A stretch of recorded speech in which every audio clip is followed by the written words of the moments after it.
I took him golf recently. I thought, I'd never play this game. Old man's game, never do it. But my kids play, so I want to play with them. So I go out, and I do really well. I go out on this one day, and I out-power by my instructor. I'm feeling really proud. The next day, I'm not feeling so proud. I keep putting the ball in the water again. I'm so frustrated. Put down another one. Put down another one. I don't care. I don't care what my score is. Let's do it. And finally, I was getting frustrated. He's going things like, ain't it a bitch? This is golf. And I'm going, bull. I said, you're a terrible instructor. I said, because I should at least be consistent at whatever shitty level I can achieve. I said, I know I'm not Tiger Woods, but I should be able to be consistent, and you're just telling me that it's difficult. Telling me it's difficult is not helping.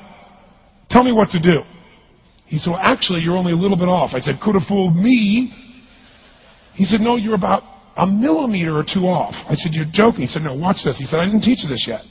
He said, when you approach the ball like this, he said, if you change the angle that you're attacking this just 1 or 2 millimeters, in the very beginning, do you see how that changes the arc?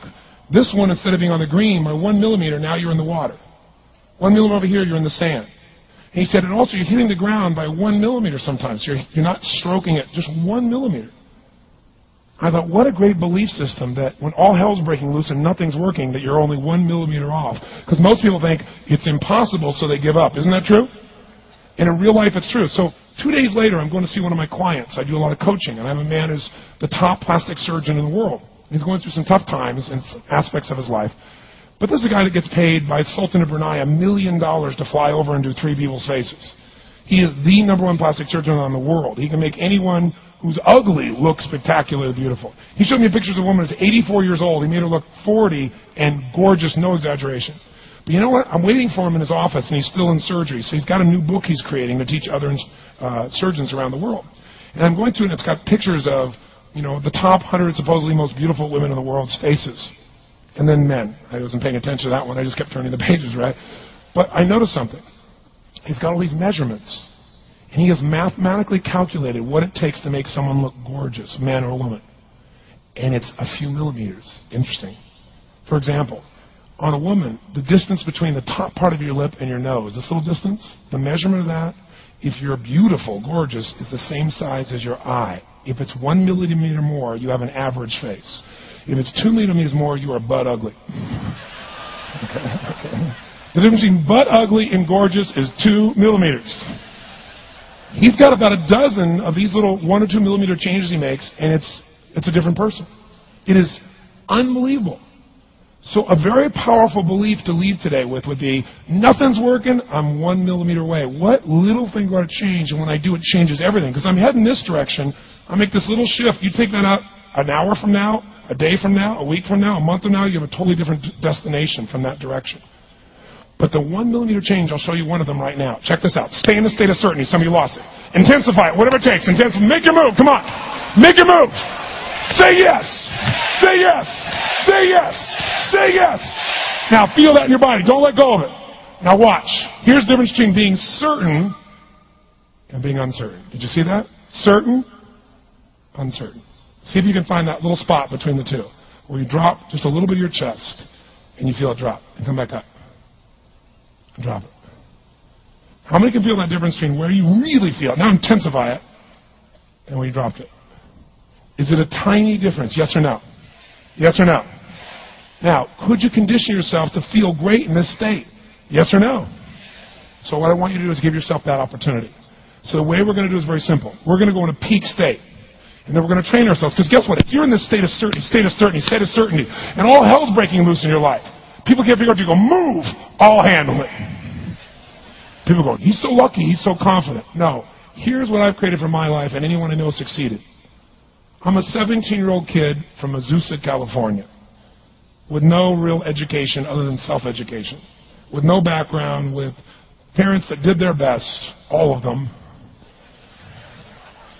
with no money, but I did one thing. I love people, and I had an enormous demand I made upon myself, and I sculpted my mind and my emotions to get me to do whatever it would take to achieve and to contribute. But to do that, I did it by using my body and changing my focus. I did it by putting myself in a peak physiology and using what I call incantations. Can you train yourself to believe something? Yes or no? Absolutely. How many of you ever made the fatal mistake of going to Disneyland or Disney World, and while you're there made the fatal mistake of going to a ride called It's a Small World After All? What happens for about a week after you're out of that damn place? You're still singing this thing in your head in 24 languages, right? Well, let me tell you something. How many of you have things when you want to go achieve them and this part of your voice goes, oh, it's not going to happen, or forget it? How many got a voice that sometimes interrupts that good pattern? Say, I. And what you want to do is train a new one. So starting when I was 17, I started doing incantations, not affirmations. Affirmation, you go, I'm happy, I'm happy, I'm happy, I'm happy, I'm happy. What's the problem? You haven't changed your what? Your what? Physiology. If you don't change your physiology, you won't get anything. So in incantations, not only you speak it, but you embody what you're saying with all the intensity you can. And you do it with enough repetitions that it sticks in your head. Like It's a Small World, now the conversation in your head is always the same and it gives you what you want. So you use your body and your voice. So 17 years ago, I started doing things. I was working for Jim Rome, this speaker, and I was 17 years old. I had long hair, minestrone soup, acne on my face. And I was trying to call on Bear Stearns type of people and convince them why they should go to this man's seminar and be more successful. I was driving a 1968 Volkswagen that I had earned at $40 a week as a janitor. The only way I did it was park far from the building and then go in, and I love people and I believe, but I put myself in state, and I was able to influence people that were far more successful than I was at the time. I would do something that I still do backstage and have done for 23 years. Because I don't hope I'm going to be in a good state, I demand it.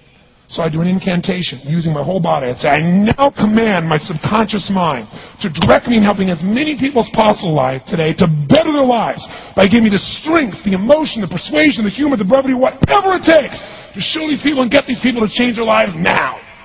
And I would do that literally driving in my Volkswagen to a meeting in L.A. on the freeway for 40 minutes. People are looking at me. I'm screaming at the top of my lungs. They're going, I know he's a serial killer. I know he is. But by the time I entered that room, when two people meet, if there's rapport, the person who's most certain will always influence the other person. And I was totally certain, and they were trying to get revved up to certainty. Do you agree with this? Yes or no? I do another one because I was poor. I changed my mindset. I kept doing things, but I never got beyond it. I'd say God's wealth is circulating in my life. His wealth flows to me in avalanches of abundance. All my needs, desires, and goals are met instantaneously by infinite intelligence, for I'm one with God and God is everything.